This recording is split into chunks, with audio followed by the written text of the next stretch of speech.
you can't fully like know what he's going to do because and how far he's willing to go because he's a psycho. But it does come at the cost of like, well, as a fully fledged character, he can't really be a fully fledged character then, because then we'd understand why he's doing what he's doing.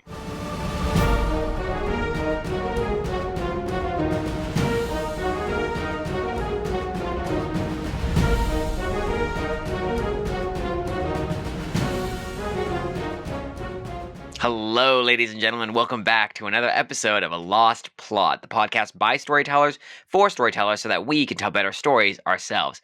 As always, I'm your host, Maverick, and today we have back with us one of our favorite co-hosts, Avalon, to review the recent Mel Gibson release. That's right, he's back in the production world, producing the 2025 American action thriller film Flight Risk, which was directed by him, as I just stated, but written by Jared Rosenberg as well. So, getting right into those initial impressions, Avalon, what are your thoughts on this recent release? This is one of those movies I'm not sure how I feel about it, only because, to be full disclosure here, when I went into the movie theater that day, I was kind of having, let's just say, had a bad mood when I went into the movie theater. So the first half of the movie, I would realize I was being overly critical with it than perhaps I needed to be. So I tried to, after that point, be a little bit more objective. But even then, I just kept finding things wrong with the movie. So, I don't know. It's just one of those movies which is like, And then I honestly, for some reason, didn't realize it was a Mel Gibson movie till the final credits. So it kind of took me by surprise when it said directed by Mel Gibson. Yeah. I don't know how I missed that, but I guess in all the trailers, I did not see that. Yeah, I did not realize that either. It definitely, Mark Wahlburg was a key point in the advertisements for this film, so I knew he was coming in. Didn't know he was bald, but I knew he was coming in. So it was definitely one that's not... I mean, right off the bat, both of us can very easily agree this is no movie to sneeze about, right? It's not some crazy, amazing movie, but I think it definitely tried to do some things well. And for a small budget film, it's simple. I would say it's even somewhat predictable, but they still have some pretty interesting things that they test out with this one. So it's definitely worth the discussion. But we will get into that today. So if you're curious, stay tuned. But before we get there, if you are curious and want to know, Avalon, why don't you tell them what Flight Risk is about?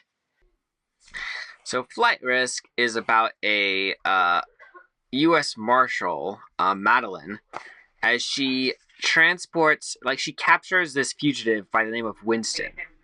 And she's supposed to transport him to some court case in the U.S. I think it's is it Chicago? I forget what city it's in, but I think it's some New major York, city, New something York, like that. But she's supposed to deliver him to this trial.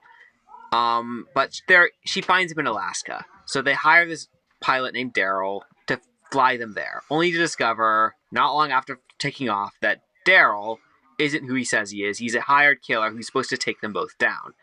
And then, of course, she has to figure out how to fly the plane from there to where she's supposed to go. And, of course, he's still alive, but they have him restrained, Daryl. Right. So then that adds more conflict to the whole situation. Right, exactly. If you're familiar with the podcast at all, we always use a 9 points rating system to review the films in anything that we're watching. So based off of the 9 points, and if you want to use the 9 points, if you want to be aware of the 9 points, you can find that on our website, www.alostplot.com/9, 9 comma points. Anyways, that's where you can find it. If you just look on the website, you'll find it. I was having a brain fart there. Man. Anyways, that's what we use. Avalon, what did you give this film? I give it a 3.6. Okay, so pretty low. Definitely in the snoozing the alarm on that one. Not worth watching. Yeah. Well, I mean, you kind of have summed it up, like, in part of the thing before. It's like, there was definitely a lot of scenes in this that are just predictable, where it's like, you could kind of see where this was going. And even though it was like, not that the whole movie was bad, it just was like, there are scenes like, oh, like, it's interesting, but you could kind of see where it was going already. Like, it wasn't like, I don't know, like, it wasn't different. Yeah. Well, it was interesting too because, just for everyone's reference point, what I gave it was a 5. So a little higher than Avalon. I could see myself watching this movie again, but is it really one worth rewatching? I don't know that it is. And there's a lot of other movies, even in some ways worse storyline movies that I have cinemagraphically, or even humor-wise enjoyed more. But plot-wise, this one I would argue is at least a little bit stronger, so I would maybe appreciate it in that way. But we can get into that today. And even I think having a discussion around the ideas of, is a predictable movie still a good story or still good, is definitely a discussion I think we'll have today and will be worth having. So stay tuned if you're interested in that. But what really struck me just researching this a bit was this screenplay was voted as the most liked screenplay that wasn't produced as a film back in, I believe it was 2020, and then it was picked up in 2023 to be produced 2022, something like that. It was during the big strikes. It was being produced it was one of the films that was being produced. So anyways, it was interesting to see that this was so highly rated before it came out by people who were like, oh, this would be a great movie to see on the big screen. And now that we see it, is it actually stand the test of what everyone thought it was going to be? We'll see. But that's what you're getting today. Obviously, some of us think otherwise here, and you'll find out why. Alan, let's start off, as we always do, with that opening scene. What were your thoughts on the cup of noodles and Winston and all of the stuff going on in Alaska? I don't know. I mean, the whole opening, I'll admit, the setting was a little interesting. Like, the whole motel in the Alaska situation is slightly unusual. And I think setting-wise, like, okay, and it's also one of the few scenes in the movie it's not in the plane. Right. Like, at the very beginning of the movie.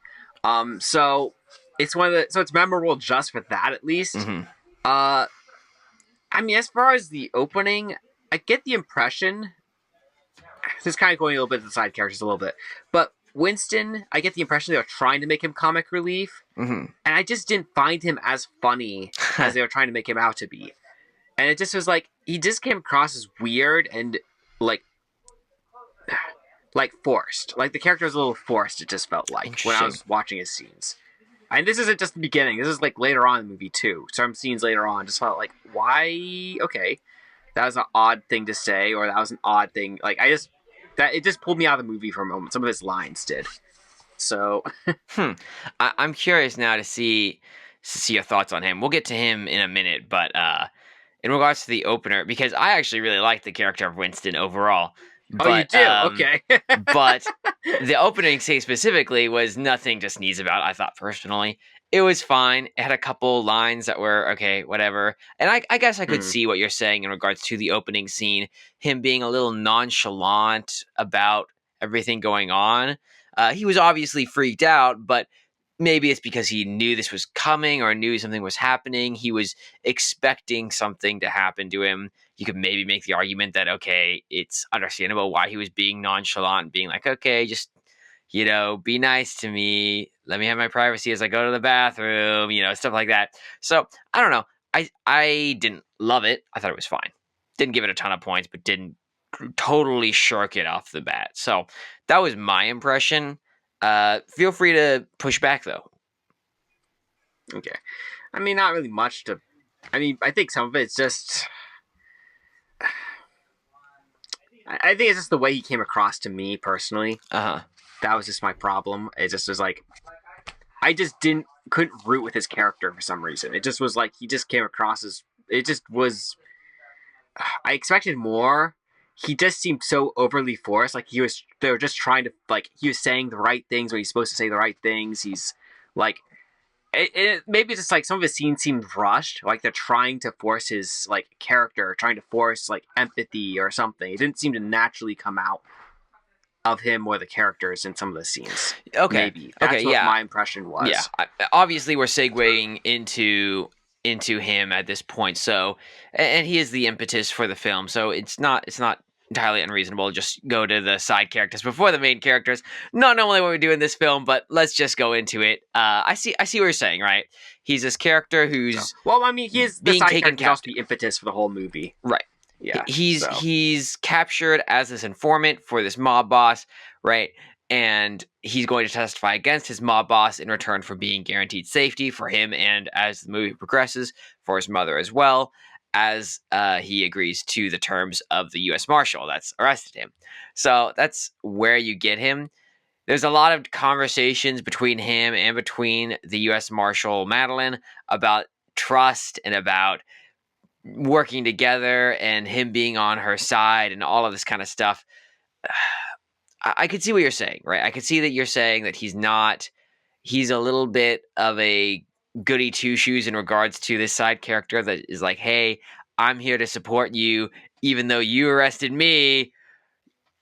I could see how you have beef with that. I didn't personally find it that atrocious, but it's also like it came from me from the viewpoint of this guy already knew he was screwed, right? This guy knew that either Moriarty, his ex mob boss, the guy who used to cook the books for, was going to take him out, or the U.S. Marshal was going to take him out. He wasn't going to last long term out here in Alaska. And so when he gets caught and it's the U.S. Marshals, there's some degree of him going, well, at least this is better than dying, right? From my old boss.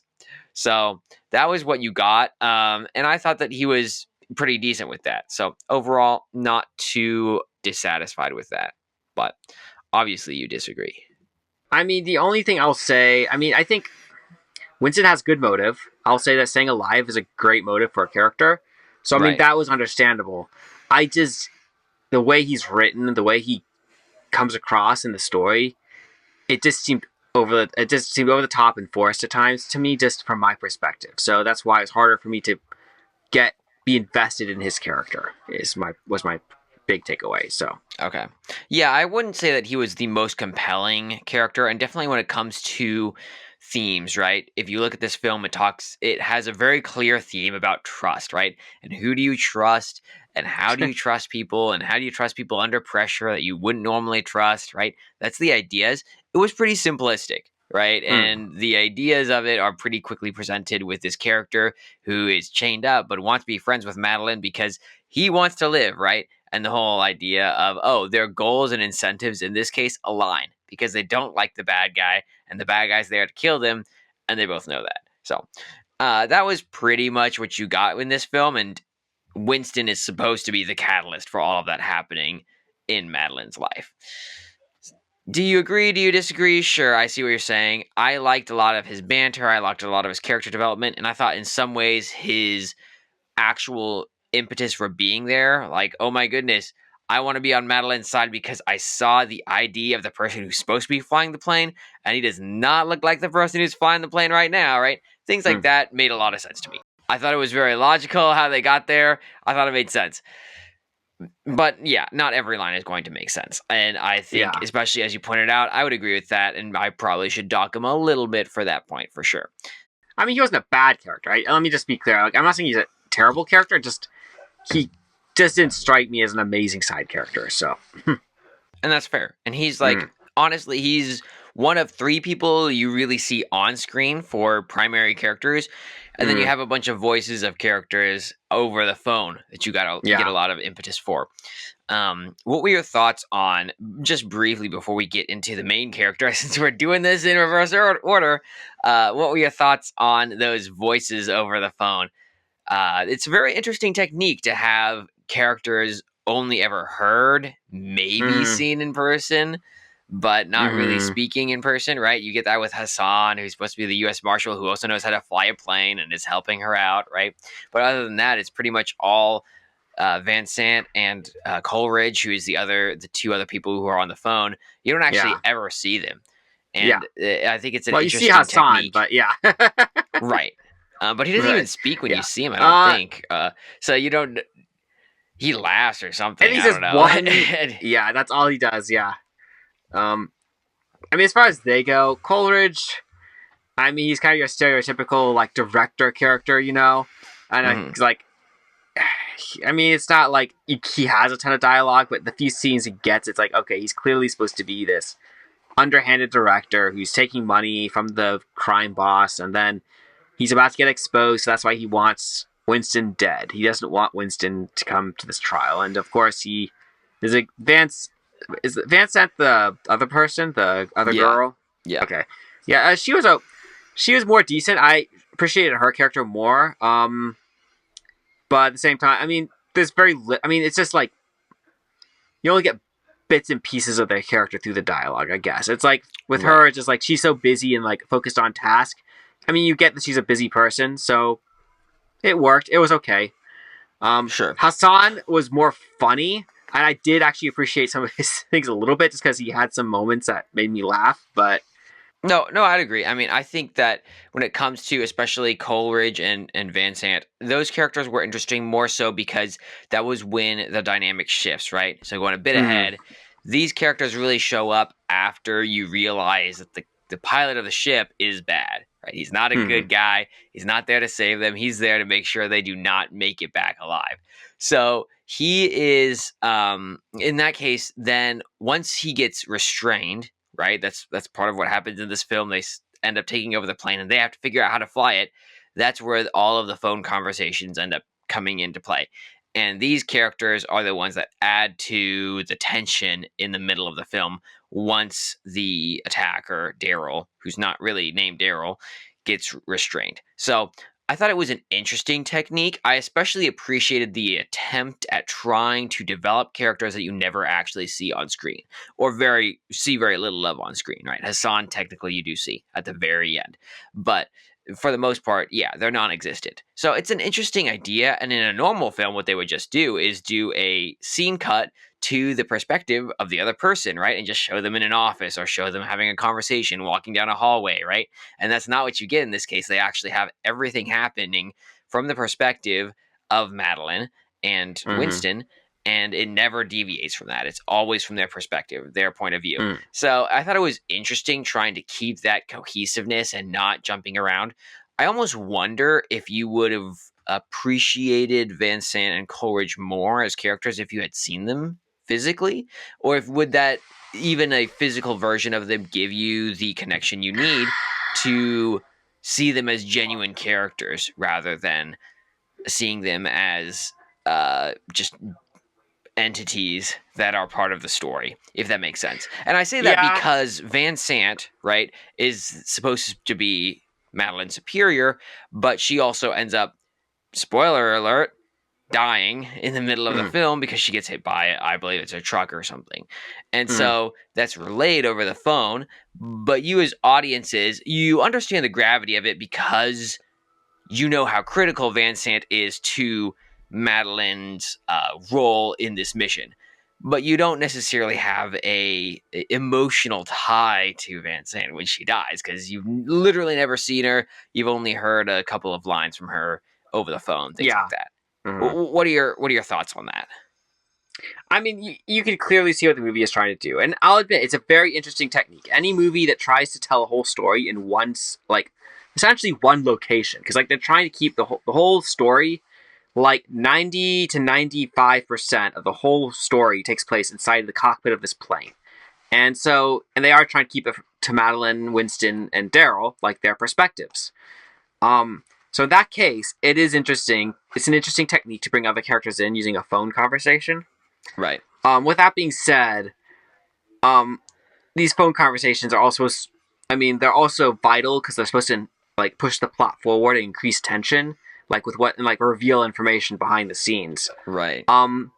So in that particular way, they're more effective because it's like you're dealing with, um, in terms of information being dropped, it's more effective. It's more interesting because it's like we're getting a bigger picture of what's happening slowly over the course of the movie through these conversations over the phone.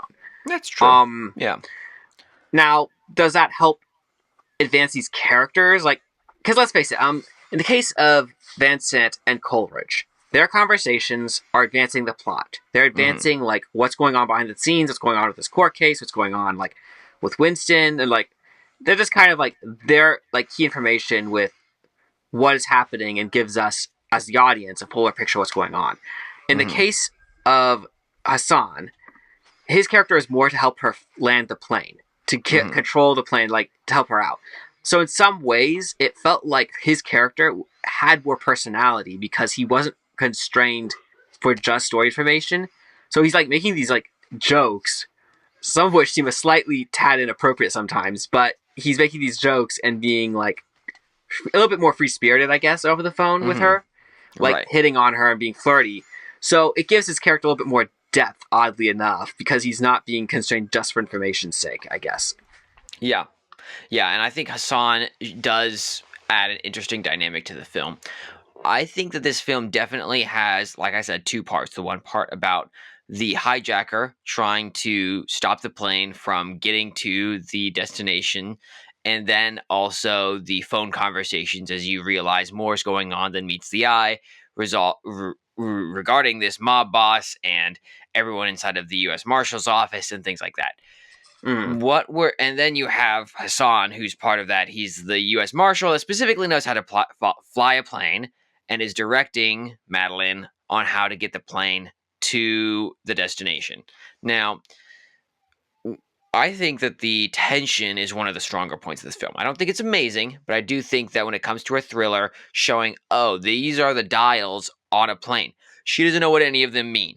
And then Yes. having to figure out each piece by piece, or for example, Daryl trying to attack them while they're flying a plane and then having to fight them off while also not crashing the plane and things like that. Those are all Mm. elements that added tension to this thriller of a film.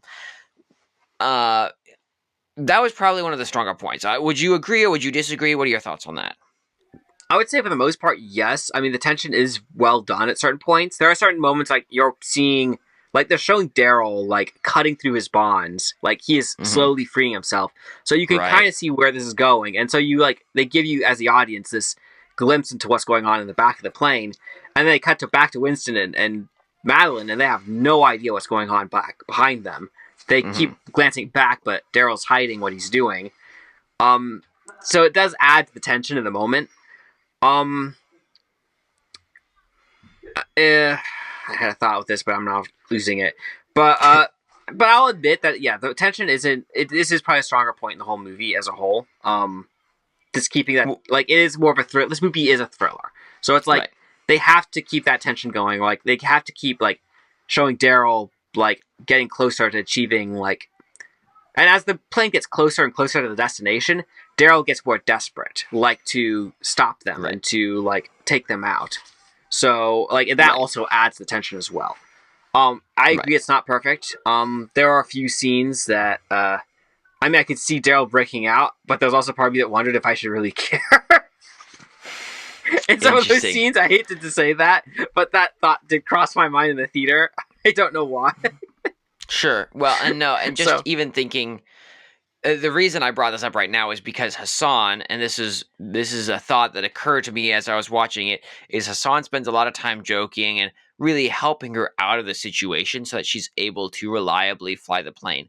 Do you think he did too much in alleviating the tension in this film? I didn't actually think about that. I don't know. Uh, I mean, because the reality is he has like what 2 or 3 scenes throughout the whole movie.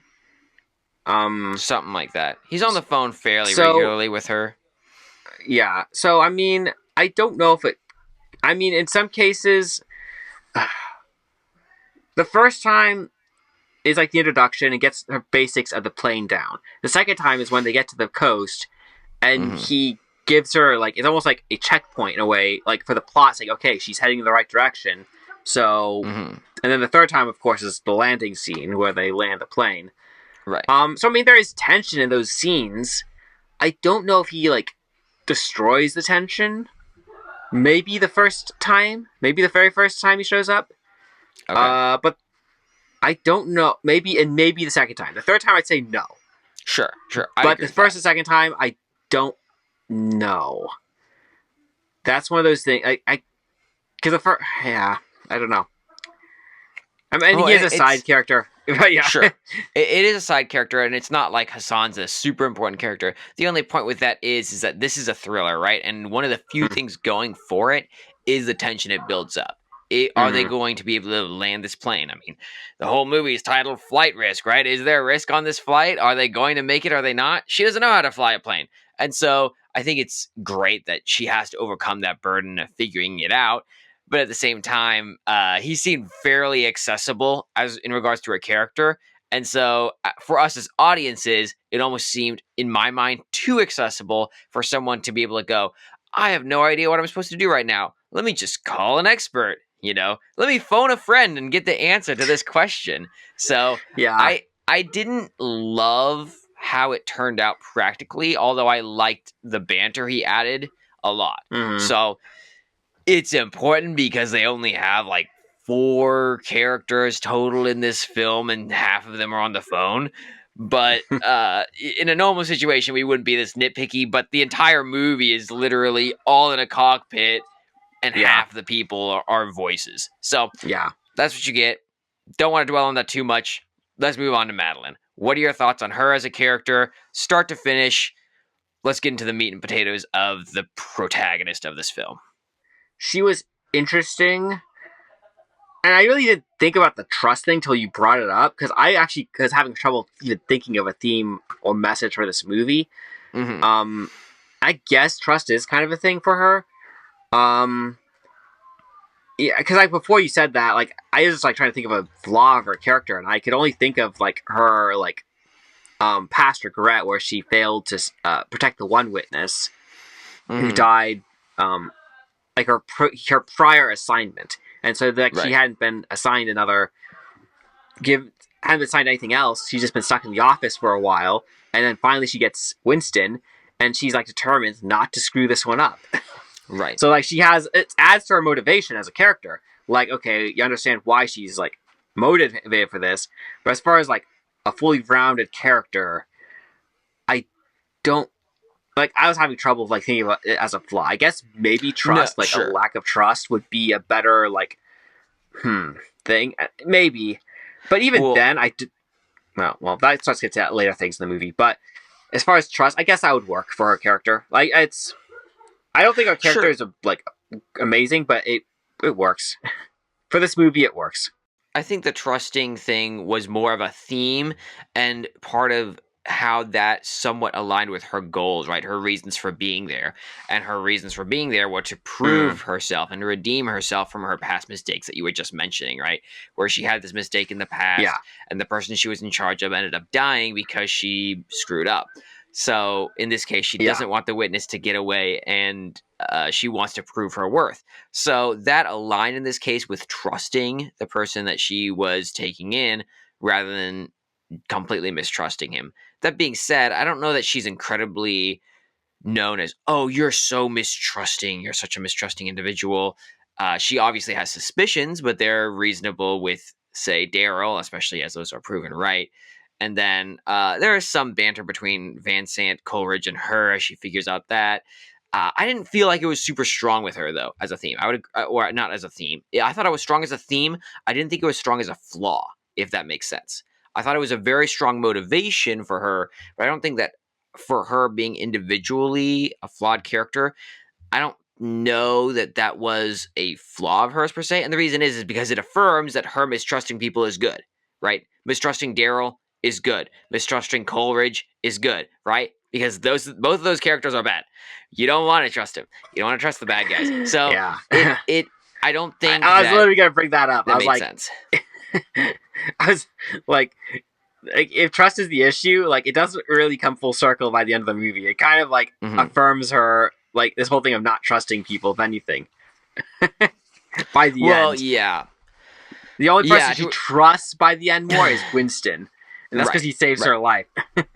Right. And that's why I think the message of the story is very simplistic. It's very much, you trust the people whose goals align with yours in the darkest of circumstances, right? Some sort of message like that. That's pretty much it.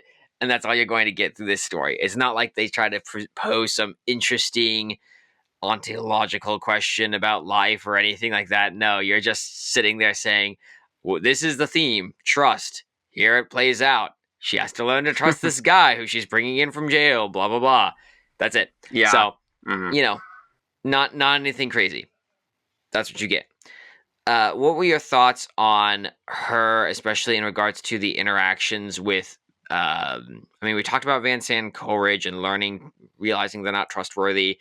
What are your thoughts on her interactions with the villain, the primary villain of this film, Mark Wahlberg's quote-unquote Daryl? um. Well, he's an interesting character. I'm still not completely sure what I think of him because he's. I mean, because he is a psycho. It's almost like you can't really fully understand his character. Right. Like that's just the reality. Like once you realize he's just an insane character to begin with, it's like you can't fully understand him. Like, Right. and it does give him like some level of like like fear for the main character. Like Madolyn, like you can't fully like know what he's going to do because Right. and how far he's willing to go because he's a psycho. But it does Mhm. come at the cost of like, well, as a fully fledged character, he can't really be a fully fledged character then because then we'd understand why he's doing what he's doing. You can't really fully understand his character because he is a psychopath. Well, you're not really Mhm. supposed to. He's just a force of not a force of nature, but he's like a force of chaos, a force of Hmm. like an antagonistic force in the movie, embodied in a character. Hmm. Um, like you're not really supposed to fully understand his reasons. He's just this force that we know is going to hurt and kill Madolyn and Winston if he gets out, if he's allowed to like roam free in the plane. Yeah. Well, that's interesting. I haven't really thought of psychopathic characters in that regard because you're right. When you look at them, generally they're a little less predictable. Generally, you say, okay, we don't know what they're going to do, but it's not going to be good, and it's going to hurt the protagonist, right? So you see that with tornadoes, you see that with earthquakes, you see that with natural disasters, and you go, we don't know when this is going to strike next, but it's going to be a big problem for our heroes. And in this case, I guess seeing a psychopathic character in that regard somewhat makes sense. I haven't really thought of it that way before, but yeah, because it's not like the rhyme or reason. Yeah, and not all Um, psychopath characters are like that in stories, but generally it seems like when I'm just thinking about it, that seems to be the general like course of action or the course of like the character mold they fall into, I right, guess. and you can have more nuance with it. It's true and that's why it's embodied in a person rather than necessarily nature itself. For example, if you look at The Joker by Heath Ledger in The Dark Knight, right? One of the things he says is, I don't want to kill you, you complete me. And that's like a core piece to who the Joker is that he sees Batman as necessary for his existence because of their complementary uh, personalities, I guess is how he might see it. So Yeah, you can have interesting things like that that add depth to a psychotic character. You don't necessarily get that as much. You don't need it because there is some degree that even having a psychotic nature adds a more mysterious aura to them. And that's all you need, right? And we talked about this in the Thor Ragnarok review we just did. You can either have mysterious villains or you can have very well known empathetic villains that you disagree with their methods. And in this case, they lean hard toward the idea of a mysterious villain. You don't know where he is. You don't even know his real name. At the end of the day, you don't need to know his real name because he's just a villain and he's doing crazy things because that's what he wants to do. And it gets clear as the story progresses how crazy he is and how far he's willing to go on the psychotic scale. When they're mentioning, oh, they found the actual Daryl's body and clearly he spent time messing around with the fingers and the face of the person who used to be the flyer of this plane. Clearly something a psychopath would do, right? Normal people would never do that. So there's things like that in the movie that tip off that this is a crazy character that is not reasonable, cannot be argued with or messed with in a way to help them get him on their side. He's bad. So I actually thought he was one of the most interesting parts of the film, yeah. partially because Mark Wahlberg plays a good guy most of the time, so the fact he played a bad guy was kind of cool, and it was a little weird to see him balding and all that stuff. I thought it was well done in regards to his role, and I thought it was a very compelling force for the rest of the conflict when you see him trying to destroy everything they're trying to achieve. How much more to add to that? Yeah, I mean, it's a good character to end it on. I mean, look at that. We talked about Madolyn, we've talked about him, and we've talked about the other The only characters. two things I feel like we should talk about is like the ending, just because like when they come in. I mean, what is it? Sure, yeah. So they land the plane, right? They get the plane to crash onto the landing strip in Alaska, closer to Anchorage. And then they have the ambulance showing up and the firefighters showing up, and they're whisking Winston away because he's about to die from loss of blood and I guess where he had been stabbed in the process of trying to escape Daryl. And you see the, I guess, officer, the U.S. Marshal that was instructed by Coleridge to kill him. And that whole ending scene. What are your thoughts? I mean, obviously you have some. I just feel like that scene was realistically unnecessary, only because, like, realistically, would Coleridge really send someone there as soon as he lands the plane on the tarmac to kill him there at the scene? I don't know. It almost feels like you would have more opportunities. It just felt rushed for the sake of the plot to bring that character in to kill him off.